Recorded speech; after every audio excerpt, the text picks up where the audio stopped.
Welcome back to the deep dive. This is where we take that huge stack of stuff you send us, articles, history, sometimes pretty wild claims, and we really boil it down. Yeah, we sift through it all. We find those crucial bits, the aha moments, and maybe some surprisingly funny takes along the way. We're here to give you the whole picture, you know? Yeah. From hard facts to, well, the absolute strangest fiction. That's the goal. Now, before we get into today's deep dive, just a quick reminder about our mission here.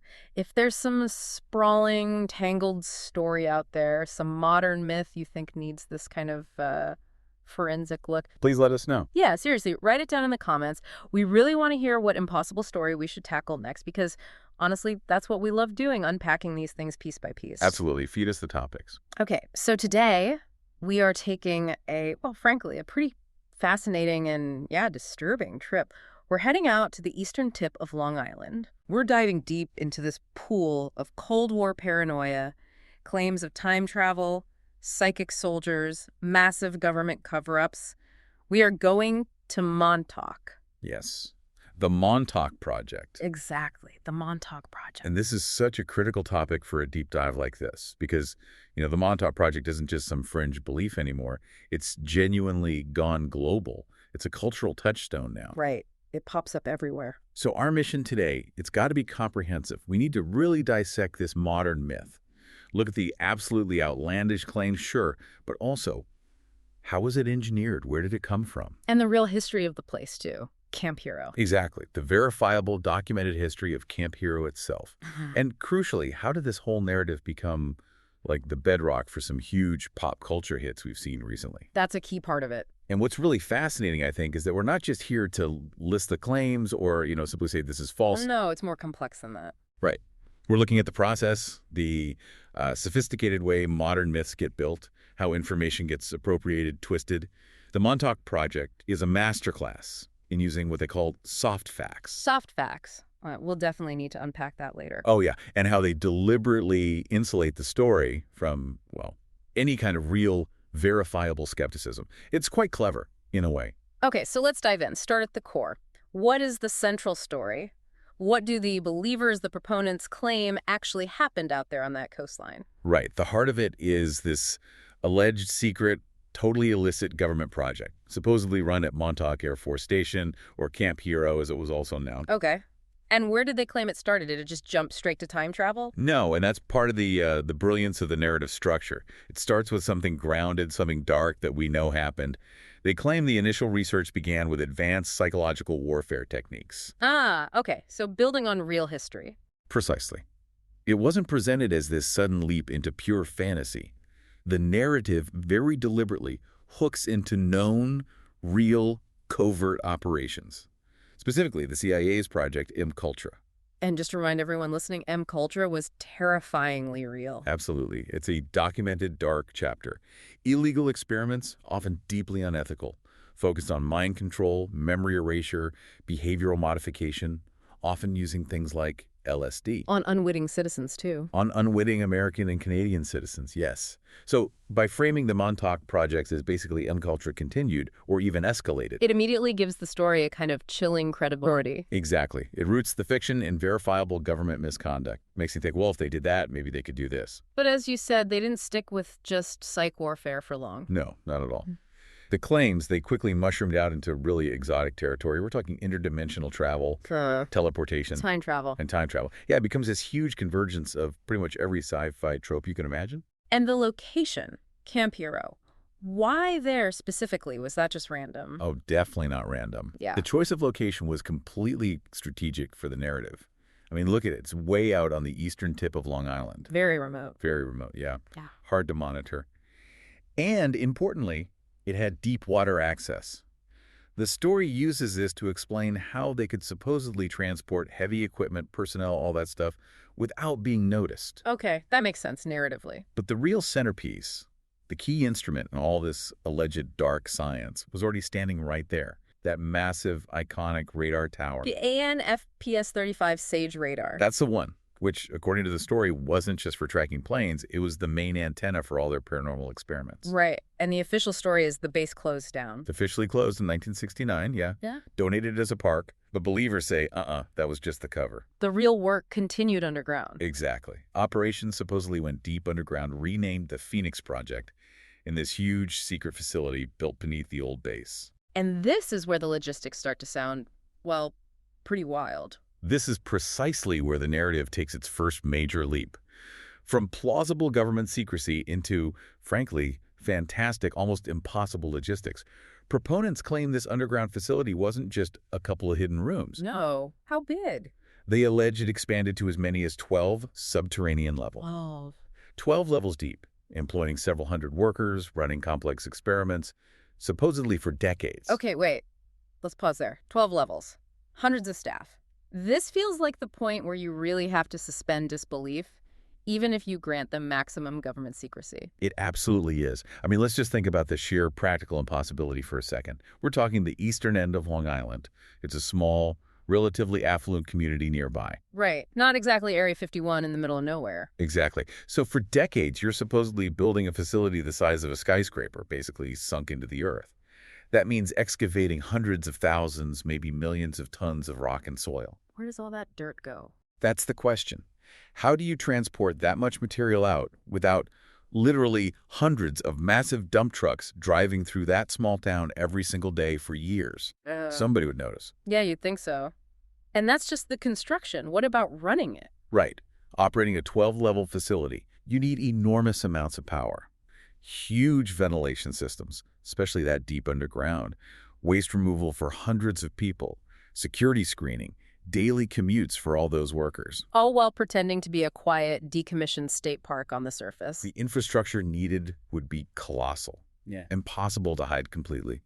The fact that no locals reported, decades of mass construction or constant heavy truck traffic or even just a mysterious massive drain on the local power grid. It really highlights how much the narrative relies on just ignoring common sense logistics. The only way it makes sense is if you assume their technology was so advanced they could, teleport the excavated dirt away. Yeah. Which, conveniently, loops back into the sci-fi claims of the project itself. Exactly. It uses the claimed exotic tech to explain away the impossible logistics of building the facility that housed the tech. It's circular. So inside these supposed 12 levels, what were they claiming happened? This leads to the darkest part, doesn't it? The Montauk boys. Yeah, this is a really chilling component. It involves claims of brutal human experimentation. And the narrative focuses specifically on the most vulnerable targets imaginable. Young runaway boys. Why them specifically? Was that explained? Narratively, it's a very strategic choice by the mythmakers. Runaways are often off the grid, less likely to be missed immediately. The claim is these children were the primary subjects for the most extreme experiments. What kind of experiments? They were allegedly exposed to massive amounts of electromagnetic radiation, like potentially lethal doses, supposedly coming from that SAGE radar tower, used as human guinea pigs. Testing the limits of radiation and mind control. That's the claim.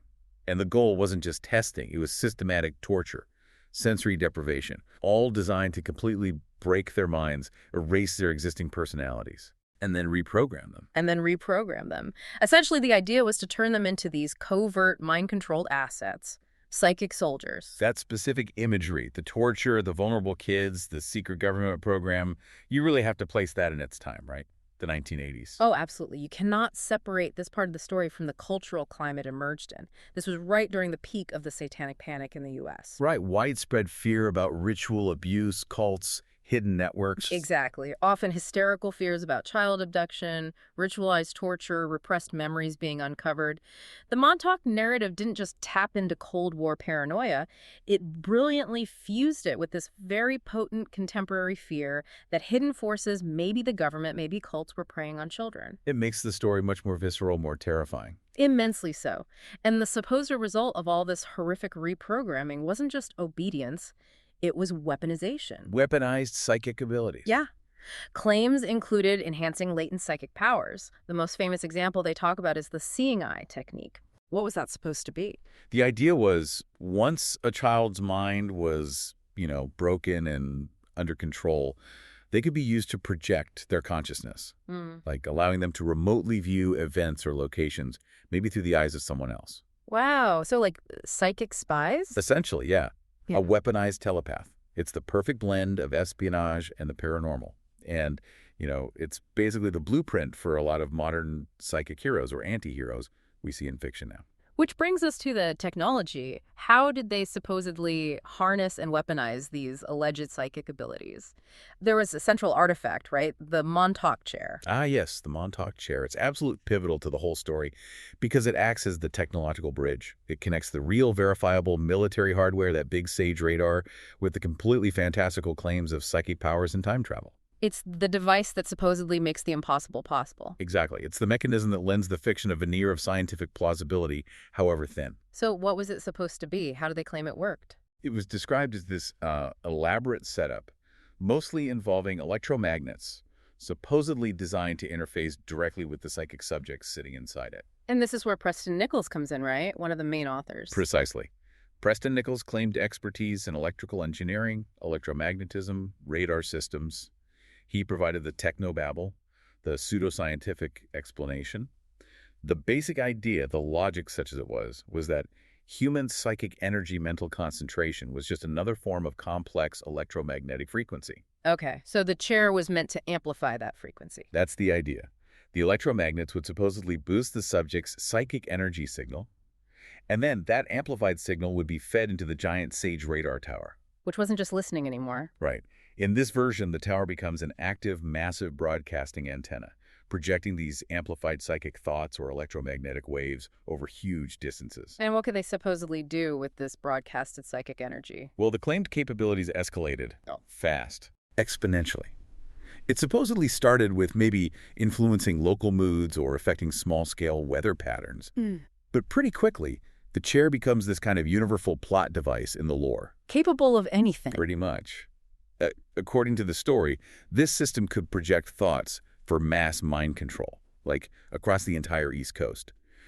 And then came the ultimate leap. Which was? The most powerful psychic subjects, amplified by the chair through sheer force of concentration, could supposedly materialize objects out of thin air. Wait, like create solid matter just by thinking about it? That's the claim. Yeah. Turning thought directly into physical reality. Okay, that capability right there, turning a mental image into something solid that feels like the engine driving the whole climax of the story. It absolutely is. Yeah. Because that power, allegedly, is what led them beyond just mind control.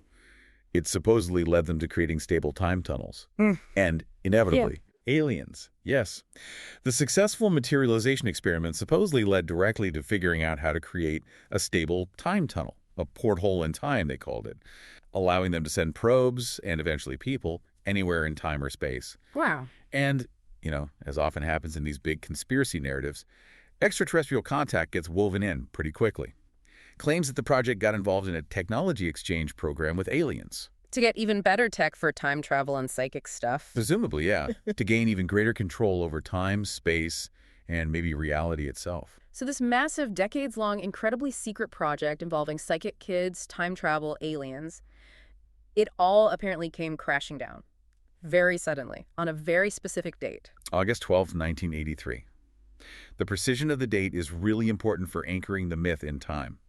According to the claims, the final catastrophic experiment happened that day. What was it? A psychic subject, one of the Montauk boys presumably, was put in the chair.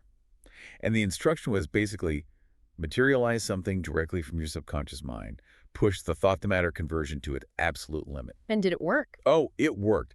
But what emerged wasn't just like a chair or a cup. It was a physical, destructive entity. A monster. A monster. And the proponents use a very specific, very potent reference to describe it.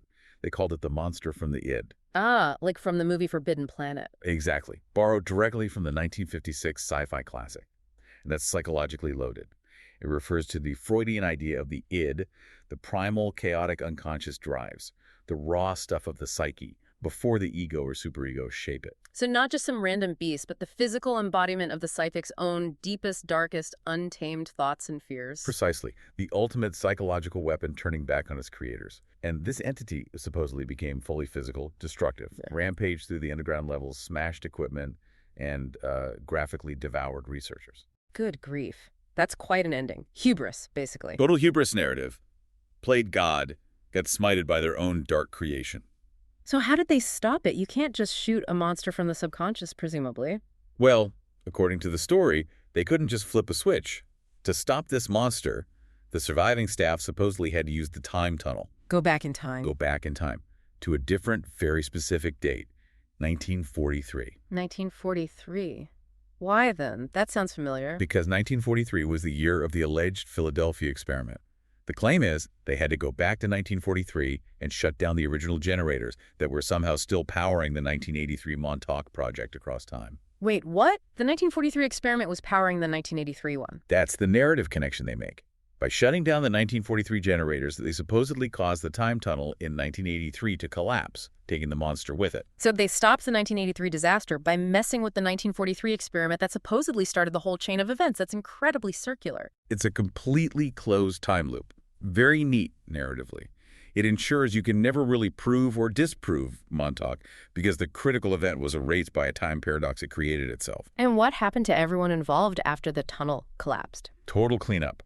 All remaining staff were allegedly either brainwashed using the project's own tech, sworn to absolute secrecy for life, or, in the more brutal versions, simply eliminated, shot, and all records destroyed forever. The level of detail there, the closed loop, the specific dates, the monster from the Eid, the 1943 connection, it really does feel like a constructed story, like a novel plot. It absolutely points to a meticulously crafted narrative, which means we really need to talk about that foundational myth, the story that Montauk was deliberately built upon, almost like a sequel. The Philadelphia experiment. We have to spend some serious time on the Philadelphia experiment, or Project Rainbow as it's sometimes called in the lore, because this older myth gave the Montauk story the historical hook it desperately needed. Where did the Philadelphia story even come from? It didn't start with, leaked documents or anything. It originated back in the 1950s with a series of letters sent by a guy named Carl M. Allen. He claimed he was an eyewitness. Sent letters to who? To various UFO researchers, military conspiracy buffs. Morris K. Jessup was a key figure he wrote to. And the core claim. What did Allen say he saw? It's become a classic piece of American weird folklore. The allegation is that in October 1943, a Navy destroyer escort, the USS Eldridge, Right, the Eldridge, supposedly underwent this huge experiment at the Philadelphia Naval Shipyard. The goal: to achieve radar invisibility and even visual invisibility. cloaking technology, basically. Way back in 43, yeah. And just like the Montauk story claims happened later, the experiment supposedly went horribly, horribly wrong. How wrong? The ship didn't just become invisible, it allegedly teleported instantly from Philadelphia all the way down to Norfolk, Virginia, hundreds of miles south, and then snapped back. Wow, and the crew. The psychological effects were supposedly devastating sailors, driven insane. But the physical horror stories are what really stick. The bodies fused into the metal. Yeah, that's the most famous image. Sailors allegedly fused into the ship's bulkheads, literally melted into the steel structure. Others just vanished completely, supposedly lost in time. Okay, so you have this powerful, terrifying, unresolved story from 1943. How did the Montauk authors connect that to their 1983 narrative? They needed a bridge, a living link. They needed someone who could credibly claim to have been part of both events, spanning that 40-year gap. And that narrative glue, that crucial piece, is Alfred Bielek. Bielek, he's the key pivot, isn't he? Absolutely essential. His whole story revolved around having repressed memories, which, as you know, is almost a standard feature in these kinds of narratives. It makes them unfalsifiable. Right, you can't prove a memory didn't happen. But the alleged trigger for Bielek's memory surfacing, this is maybe the single most important meta detail in the entire Montauk construction. It tells you everything about how this myth was built. What triggered them? Not therapy. No. Bielek claimed his true identity.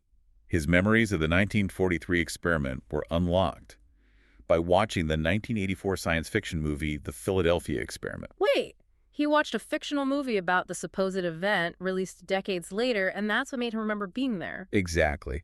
A movie explicitly marketed and sold as fiction supposedly unlocked his real past. It demonstrates the fiction-to-reality pipeline perfectly. That is, wow, that's the perfect narrative suture, as you called it earlier. It stitches the two stories together using the movie itself. It creates this perfectly self-contained, self-referential myth structure. So Bielek claimed his real name was Edward Cameron, and that he, along with his brother Duncan, were two sailors on the Eldridge in 1943. And they jumped overboard. They jumped overboard when the ship was teleporting, according to his story. But they didn't just hit the water. They supposedly fell into a time tunnel created by the malfunctioning experiment. Okay, and where did this time tunnel take them? Don't tell me. They were allegedly yanked forward through time, and they landed precisely at Camp Hero, Montauk, on the exact date of the Montauk Project's alleged climax, August 12, 1983. No way. So the missing sailors from the 43 disaster land right in the middle of the 83 catastrophe. Seamlessly interlocking the two myths.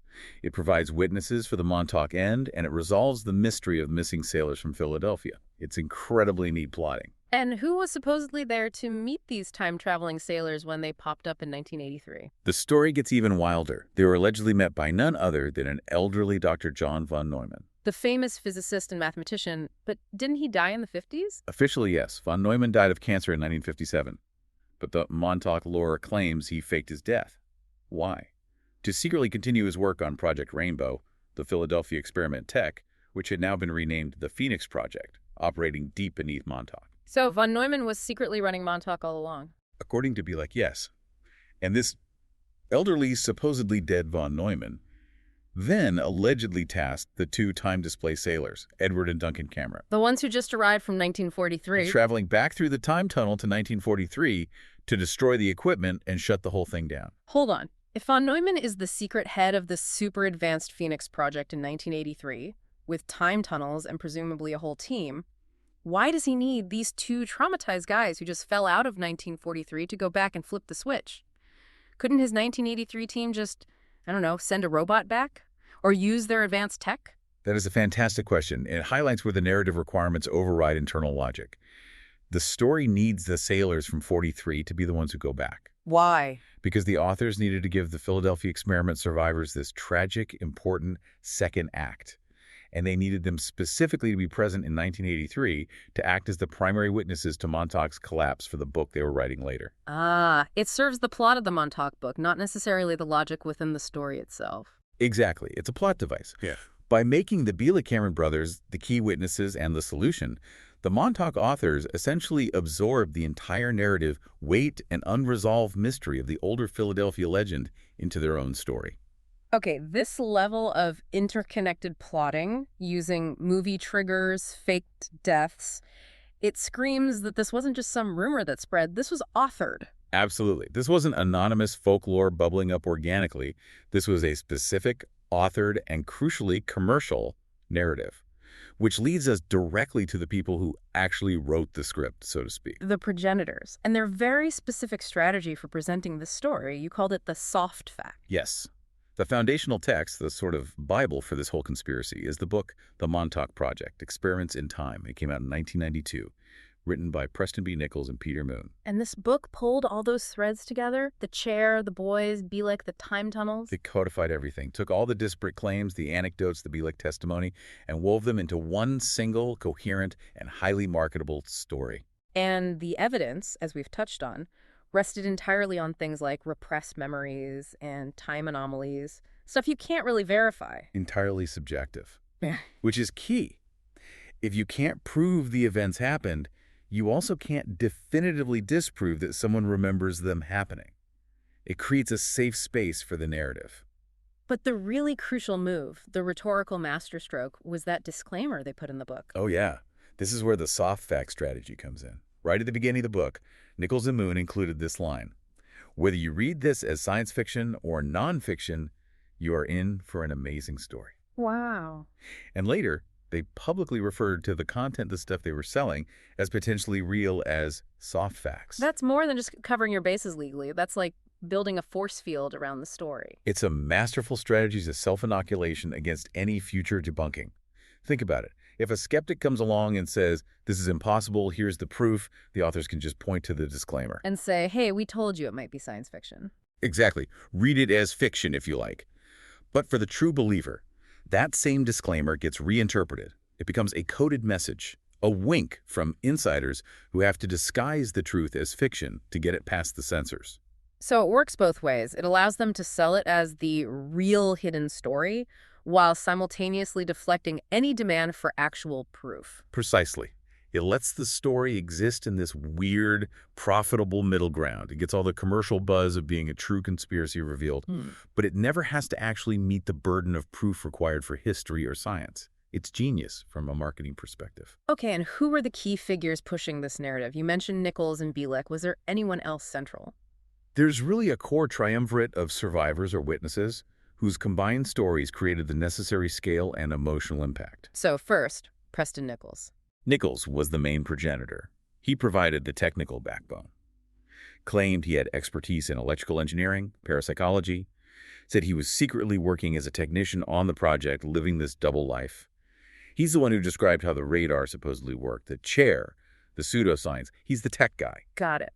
Then Al Bielek. Bielek is the time-traveling witness. He provided that crucial historical link back to 1943, the high-stakes personal drama of being Edward Caron, having his memory wiped, then unlocked by watching that movie. He connects Montauk to the older, more established Philadelphia myth. And the third key figure, you mentioned someone who added the darker elements. Right. That's Stuart Swerdlow. He's more like the second wave of the narrative, really amplifying the horror. Swerdlow didn't just talk about time travel or aliens. He claimed to have actually been one of the Montauk boys. Oh, wow. So he claimed direct experience of the experiments. Yes. He added these incredibly graphic, disturbing accounts of systematic torture. He talked about electrical shock, burials, near drownings, all supposedly designed to break his mind and, paradoxically, enhance his psychic abilities for the project. So Swerdlow's testimony really ramped up the emotional stakes, connecting it to those child abuse fears we talked about earlier. Absolutely. By incorporating Swerdlow's claims, the Montauk narrative became much darker, much more visceral. It wasn't just about cool secret tech anymore. It became a story about protecting vulnerable kids from this evil, omnipotent government force. And commercially, that darker turn, it worked. It seems to have worked incredibly well. The success of that first 1992 book was huge in conspiracy circles, and naturally it led to an expanding series of books. They started building out what we now recognize as a deliberate conspiracy universe. Taking their local Long Island story and connecting it to bigger global conspiracies. Exactly. They started weaving Montauk into other popular tropes. You got sequels like Pyramids of Montauk, trying to link it to ancient aliens or lost civilizations. Wow. And then, perhaps the most bizarre one, the Black Sun. Montauk's Nazi-Tibetan connection. Seriously? Nazis and Tibetans? Oh, yeah. Trying to tie the alleged Montauk experiments to Nazi occultism, secret bases in Antarctica, connections to Tibetan mysticism, it demonstrates this clear commercial strategy. Build an interconnected universe. If someone buys into the core Montauk story, maybe they'll buy into these other linked conspiracies too. It turns a local legend into this potential all-encompassing theory of everything. Right. Keep the readers buying the next book in the series. It's a self-sustaining commercial myth-making machine. Okay, we have thoroughly explored the architecture of the myth now, the claims, the characters, the narrative tricks. Now we absolutely have to contrast all of that detailed fiction with the cold, hard, verifiable facts, the documented history of the actual place, Camp Hero. Yes. Because this is where we find that crucial seed of truth that the mythmakers so expertly exploited. The Montauk Project narrative wouldn't be nearly as convincing if Camp Hero didn't have its own documented history of genuine military secrecy and, importantly, deception. So let's start back in World War II. Right. Its origins are in 1942. The existing Fort Hero was upgraded, expanded, and became Camp Hero. Its primary mission was coastal defense, guarding the approaches to New York Harbor against German U-boats, which were a very real threat operating just off the Long Island coast. And the real secret back then, the documented cover-up, wasn't underground labs, it was camouflage. Exactly. The U.S. Army undertook this massive, documented, and incredibly clever operation to camouflage the entire military base, to make it look, from the sea or the air, just like a quaint, typical New England fishing village. That's amazing. How detailed was this fake village? It was remarkably detailed. We're talking huge concrete bunkers, the ones housing massive 16-inch coastal artillery guns. They were disguised. They had windows painted on them, fake dormers added to the roofs to make them look like cottages or service buildings. Wow. Even the base gymnasium, which was a substantial military building, was constructed to look like a local church. They even put a fake steeple on it, all designed to blend in, to deceive enemy reconnaissance or skies. Okay, that fact alone, that the military demonstrably built a fake village to hide weapons right there, that creates the perfect psychological foundation for the later conspiracy, doesn't it? It's the perfect hook. Because if the government provably lied about the base then, disguising deadly military hardware as charming local architecture, well, it makes it much easier to believe the claim that they might be lying about it now. It lends instant credibility to the question. What else are they hiding behind those fences? Or maybe under the ground? It creates a cognitive shortcut for the audience. The real history of deception allows them to accept the possibility of the later, much more fantastic deception claimed by the Montauk Project. Past secrecy validates the present conspiracy claim. So after World War II, the base's role changed. Completely. Yeah. The coastal guns weren't needed anymore. In Yeah. 1949, the site was transferred to the Air Force and became Montauk Air Force Station. Its new role was purely Cold War surveillance. As part of the SAGE network. Exactly. It became a key classified node in the SAGE system. SAGE stands for Semi-Automatic Ground Environment. This was America's cutting-edge, computer-aided air defense network in the 50s and 60s, designed specifically to detect incoming Soviet bombers approaching the East Coast. And that huge tower, the ANFTS-35, that was the heart of the SAGE operation there. That was the primary tool, yes, the Yeah. ANFPS-35 SAGE radar. And its design and function were crystal clear.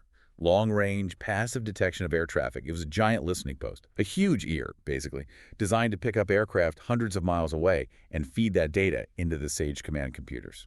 So structurally, technically, it wasn't built to broadcast massive psychic energy. Absolutely not. It had no capacity for that whatsoever. It was a receiver, not a projector. The conspiracy completely inverts its actual function. And the base closing down around 1983-84, which matches the date of the alleged catastrophe in the myth. It does match the timing, roughly. The base was fully decommissioned by 1984. But the reason wasn't some psychic monster run amok. No. What was the real reason? Simple technological obsolescence. That massive ground-based SAGE radar system, cutting edge in the 50s, was just outdated by the early 80s.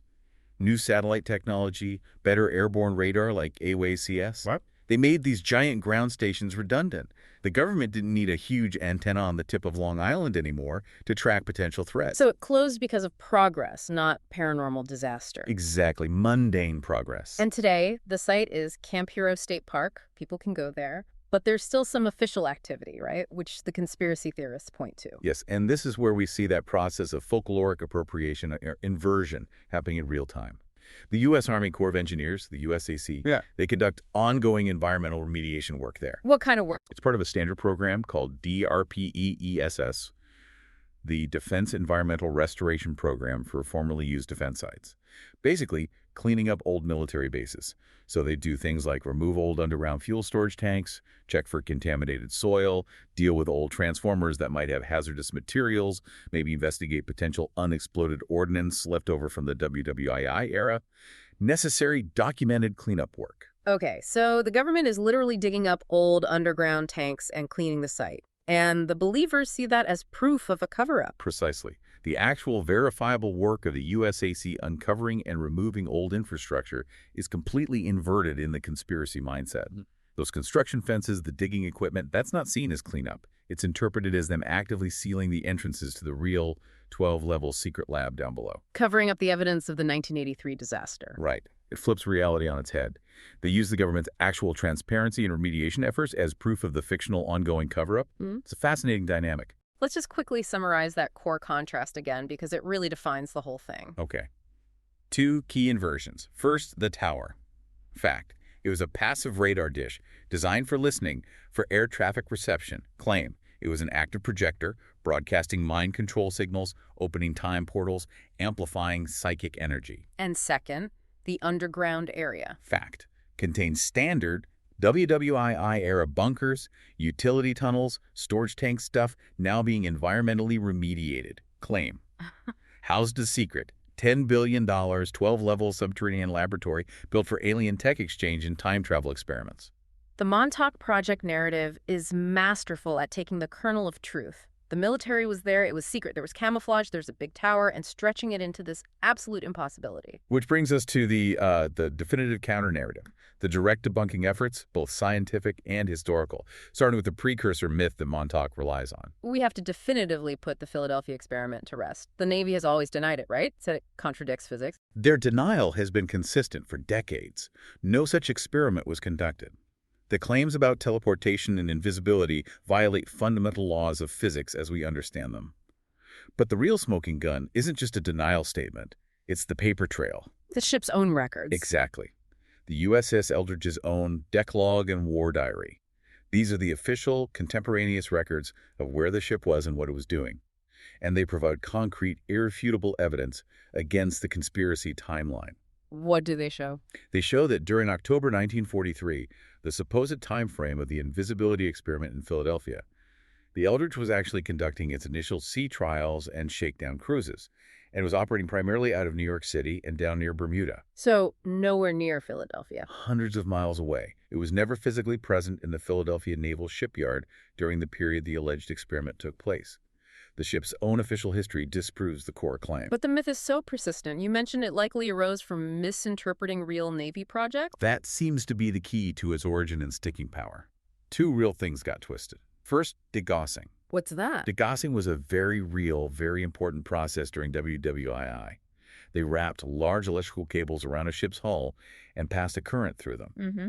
This created an electromagnetic field that canceled out the ship's natural magnetic signature Why would they do that? to make the ship invisible, but only to magnetically triggered mines and torpedoes, which the Germans used extensively.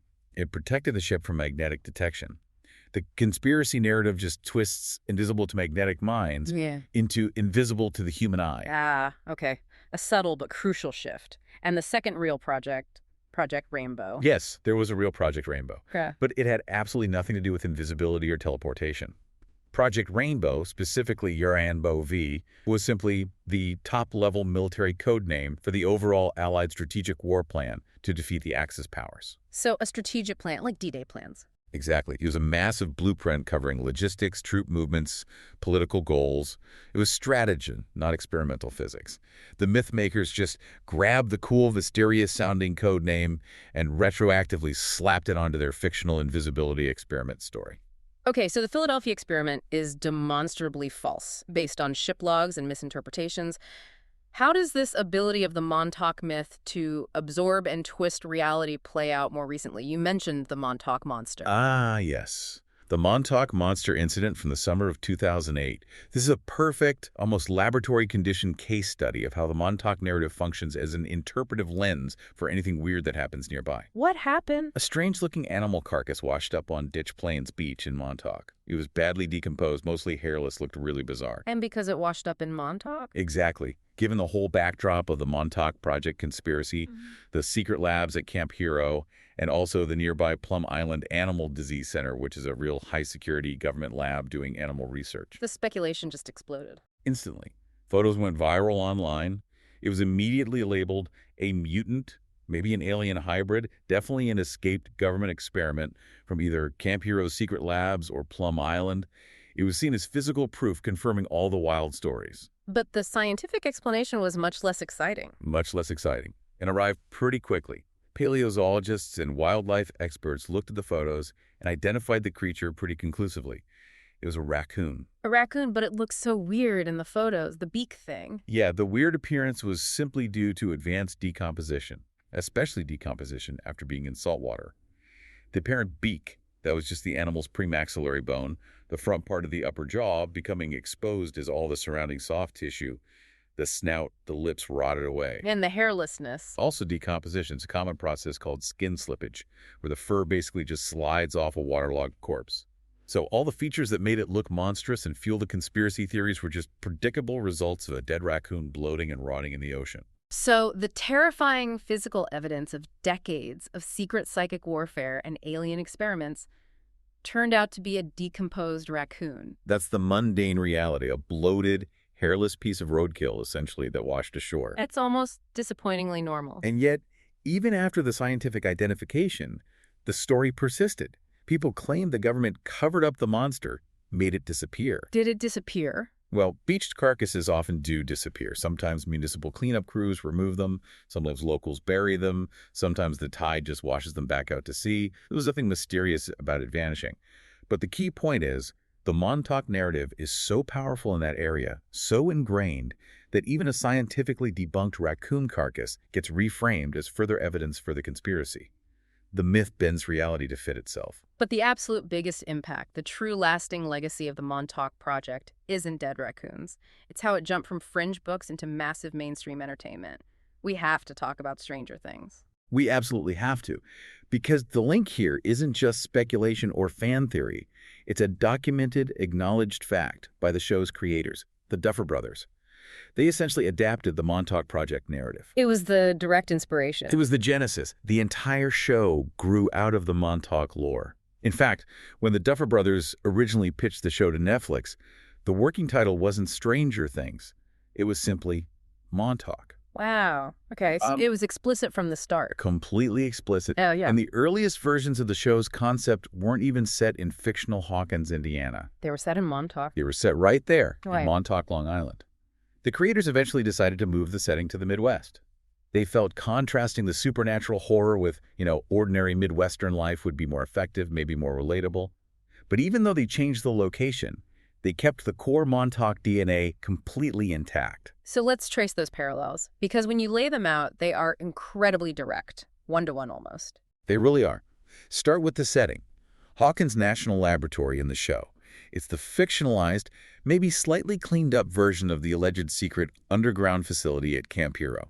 It's the secluded, government-run research center hiding terrifying secrets beneath the surface. Okay. And the main character, 11. 11, or L. She is the absolute, undeniable embodiment of the Montauk Boys. The psychic child victim. Exactly. She's the child subject, abducted or taken, experimented on by a shadowy government program, run by Dr. Brenner, the Papa figure, specifically to weaponize her psychic abilities. Her sensory deprivation tank sessions, where she goes into the void to spy remotely. That's a direct visual metaphor for the sensory manipulation in the Montauk chair supposedly used to amplify the boys' powers. The whole premise of her character is the Montauk Boys story. It absolutely is. Then you have the upside down. The alternate dimension. It's the show's version of the interdimensional portals, the rifts in reality, that the Montauk Project allegedly tore open through its experiments with time, space, and psychic energy. It's the catastrophic consequence of the secret research. And the monster. The Demogorgon in Season 1. Perhaps the clearest visual echo of the Montauk climax. The Demogorgon functions as a direct stand-in for that monster from the id. Remember, the creature allegedly materialized from the psychic subconscious at Montauk in 1983.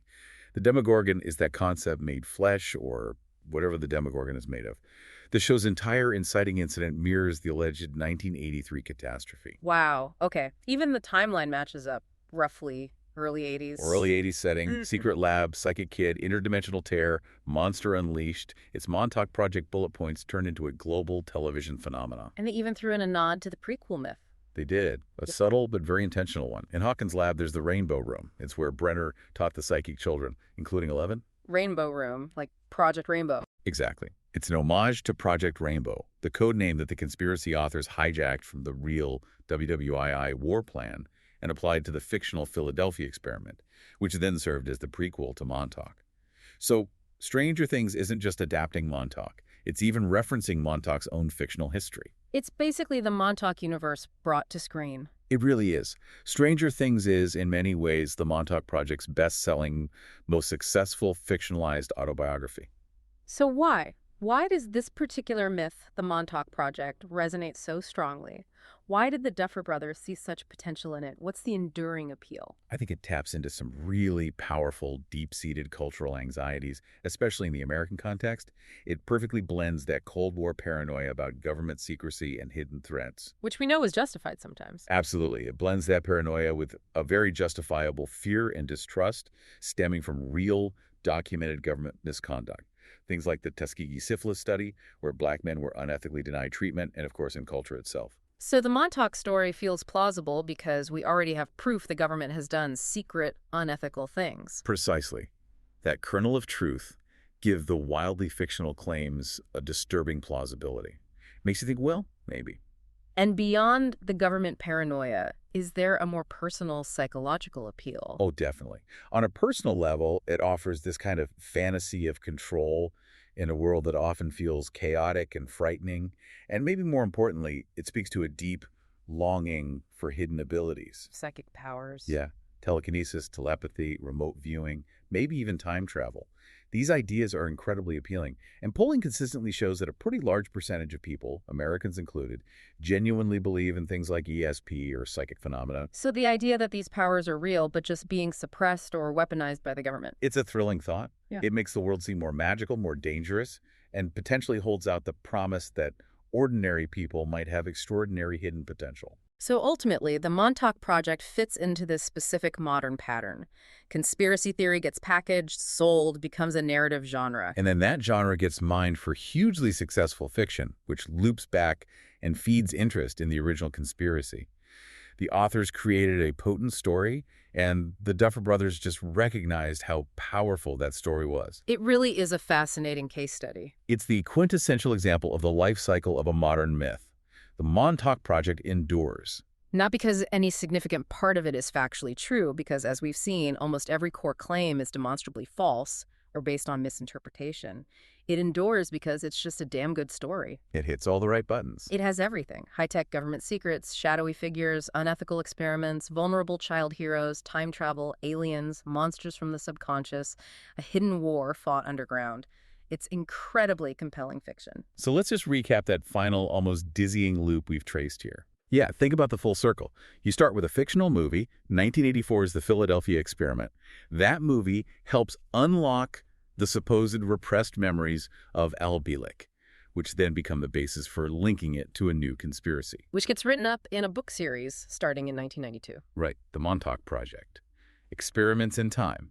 And that book series cleverly uses the soft fact disclaimer to present itself as potentially true while insulating itself from criticism. And then that whole constructed narrative based on memories triggered by a movie Gets adapted back into another piece of massively successful global fiction, Stranger Things. which then introduces the core ideas: psychic kids, secret labs, alternate dimensions to a whole new generation. Often driving those new viewers back to the internet to research the real Montauk Project conspiracy that inspired the show, starting the cycle all over again. It's a completely self-sustaining engine, fueled by narrative power, where the line between documented reality and deliberate fiction has been completely blurred almost by design. It's really quite remarkable. So that leads us to our final takeaway question. Something for you, the listener, to think about long after this deep dive is finished. Given that this entire complex, high-stakes conspiracy with time travel, psychic soldiers, monsters from the id, was explicitly built on a foundation of repressed memories, allegedly triggered by watching a fictional science fiction movie. What other things out there, what other narratives currently circulating as real-world conspiracies might actually be functioning in the same way as unacknowledged works of science fiction just waiting for their own Stranger Things adaptation? It really makes you think about where belief comes from, doesn't it? Mm, Perhaps the most successful myths today are simply the ones that tell the most compelling stories. indeed. Well, thank you for joining us as we unpacked the many layers of the Montauk Project. It was a fascinating dive. And remember, if you have another tambled story, another modern myth, something with verifiable facts, maybe some engineered fiction, and a surprising cultural legacy that you want us to tackle, Please put it in the comments below. yeah, we really do want to know what challenging topic you think deserves the deep dive treatment next. We're always looking for the next rabbit hole. We'll see you next time for the next deep dive.